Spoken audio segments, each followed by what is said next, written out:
But as many as received him, to them gave he power to become the sons of God, even to them that believe on his name. John 1, verse 12. Christ, the majesty of heaven, came to this earth in human flesh, expressing divine benevolence, sympathy, and love for the fallen race, as he stood at the head of the human family. He came to redeem sinners and clothe them with his righteousness. As the Savior of the world, he was subject to temptations. The enemy assailed him on every point.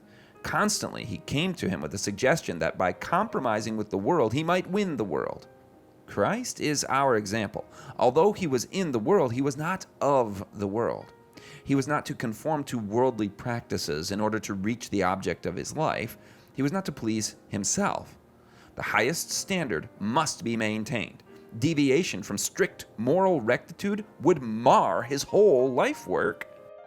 In order to save humanity, Christ came down to the level of humanity as far as worldly advantages were concerned.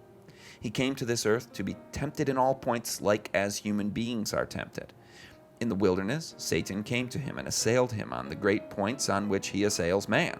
But the Savior did not yield to the enemy. Not in a single particular was he overcome. And the temptations were just as real to him as they are to us today.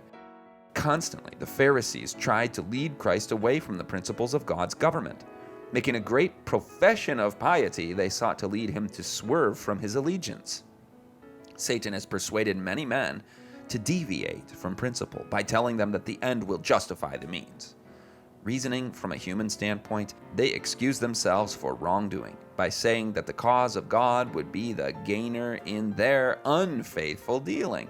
This deviation from the holy principles of heaven has placed them in the ranks of the great deceiver.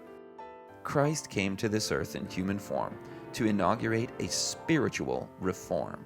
He came to show man how to discard all ostentation and show, how to live upon the pure, vital principles of reform.